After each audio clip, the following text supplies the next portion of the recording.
바위에 결박된 채 움직일 수조차 없는 존재. 하늘에서는 매일 독수리가 내려와 날카로운 부리로 그의 배를 찢고 간을 쪼아먹습니다.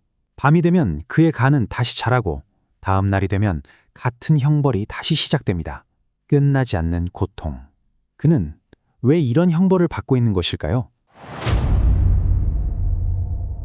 티타노마키아가 끝난 뒤 신들의 왕이던 제우스는 올림포스에 새로운 질서를 세웁니다. 바로 이 시기에 티탄 신족인 프로메테우스는 인간에게 시선을 돌립니다. 그는 티타노마키아에서 제우스의 편에 섰던 존재였습니다. 그런 그가 새로운 시대 속에서 연약한 존재인 인간에게 관심을 갖게 됩니다. 그중 가장 흥미로운 전승은 프로메테우스가 흙으로 인간을 만들었다는 이야기입니다. 이 전승에서부터 이야기를 시작해 보겠습니다. 프로메테우스에게는 동생 에피메테우스가 있었습니다. 먼저 생각하는 자 프로메테우스와 나중에 생각하는 자 에피메테우스.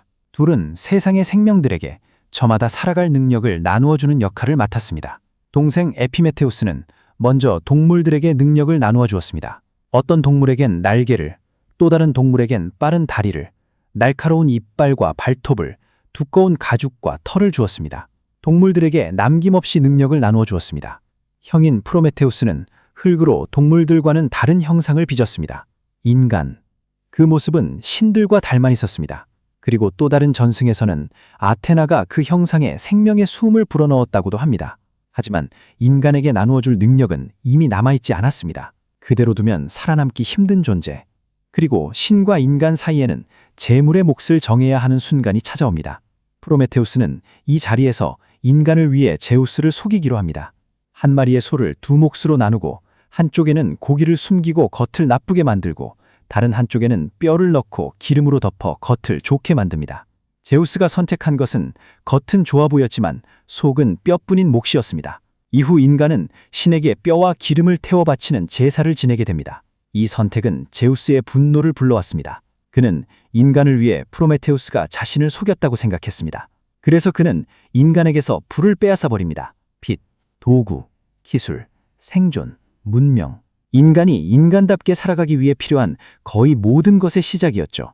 불을 잃은 인간은 다시 무력한 존재로 돌아갑니다. 프로메테우스는 신들의 질서를 거스리면서까지 다시 한번 인간들을 위해 행동합니다. 그는 올림포스로 숨어들어가 불을 훔쳐냅니다. 그리고 그 불을 속이 빈 회양목 줄기 안에 숨겨 인간 세계로 가져왔다고 전해집니다. 마침내 불은 인간의 손으로 돌아갑니다. 불은 어둠을 밀어냈고 추위를 이겨내게 했으며 요리를 가능하게 하고 도구와 기술을 낳았습니다. 하지만 이 선택은 제우스가 세운 질서에 대한 정면 도전이었습니다. 또다시 분노한 제우스는 인간만이 아니라 인간을 편든 프로메테우스에게도 벌을 내리기로 합니다. 제우스는 프로메테우스에게 직접 형벌을 내립니다.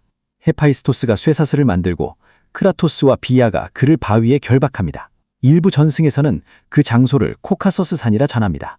한편 인간에게도 또 다른 대가를 치르게 할 준비를 합니다. 제우스는 인간에게 벌을 내리되 그 벌을 아름다운 선물의 모습으로 보내기로 합니다. 헤파이스토스는 흙으로 여인의 형상을 빚고 아프로디테는 매혹을, 아테나는 옷과 기술을, 헤르메스는 교묘한 말과 속이는 마음을 더합니다. 그녀의 이름은 판도라, 모든 선물을 받은 자라는 뜻이었습니다. 하지만 그 선물은 인간에게 축복이 아니라 시험이 됩니다. 판도라는 인간 세계로 보내지고 프로메테우스는 동생 에피메테우스에게 미리 경고합니다. 신들이 주는 선물은 절대 받지 말라고. 하지만 나중에 생각하는 자 에피메테우스는 그 경고를 지키지 못합니다. 그는 아름다운 판도라를 받아들이게 됩니다. 그녀에게는 단 하나의 금기가 있었습니다. 열어서는 안 되는 항아리. 하지만 판도라는 호기심을 참지 못하고 결국 그 항아리를 열게 됩니다. 그 순간 고통과 질병, 노동과 슬픔, 죽음과 재앙들이 인간 세계로 퍼져나갑니다. 놀란 판도라가 황급히 뚜껑을 닫았을 때 항아리 안에는 오직 하나만 남아 있었습니다. 희망. 이 희망이 인간을 위해 남겨진 마지막 선물인지 아니면 끝내 세상 밖으로 나오지 못한 것인지는 전승과 해석에 따라 다르게 전해집니다. 그 사이 바위에 묶인 프로메테우스의 형벌은 계속되고 있었습니다. 독수리가 매일 내려와 그의 간을 쪼아 먹습니다. 간은 밤이 되면 다시 재생되고 형벌은 영원히 끝나지 않습니다. 왜 하필 간이었을까요? 고대인들에게 간은 생명력과 감정, 욕망이 깃든 자리로 여겨지기도 했습니다. 그렇기에 이 형벌은 단순한 육체적 고통이 아니라 존재 전체를 계속해서 파괴하는 벌이었던 셈이죠. 시간은 계속 흐릅니다. 어느 날 한 마리의 암소가 그 앞에 나타납니다. 그 암소가 바로 제우스에 의해 변신한 여인이자 헤라에 의해 끝없이 방황하던 이오입니다. 프로메테우스는 앞으로의 운명과 그녀의 후손에 대해 말해줍니다. 그리고 그 후손 가운데 한 명이 자신을 구해줄 것이라는 예언도 전합니다. 다시 오랜 시간이 흐른 뒤 마침내 그 예언은 현실이 됩니다. 12과업을 수행 중이던 영웅 헤라클레스. 헤라클레스는 헤스페리데스의 황금 사과를 찾는 여정 중에 프로메테우스가 묶인 곳에 도달합니다. 프로메테우스는 앞으로 나아갈 길을 알려주고 헤라클레스는 활을 들어 매일 그의 간을 쪼아먹던 독수리를 쓰러뜨립니다. 그렇게 오랜 형벌은 마침내 끝나게 됩니다. 일부 전승에서는 이 해방에도 조건이 있었다고 전합니다. 불멸의 존재였던 케이론이 자신의 불멸성을 포기함으로써 프로메테우스의 자유가 가능해졌다는 이야기입니다. 또 다른 전승에서는 완전히 풀려난 뒤에도 프로메테우스가 자신이 묶여있던 바위의 일부를 반지처럼 지니게 되었다고 전합니다. 드디어 형벌은 끝났습니다. 하지만 불을 얻은 인간의 이야기는 이제 막 시작된 것이었습니다.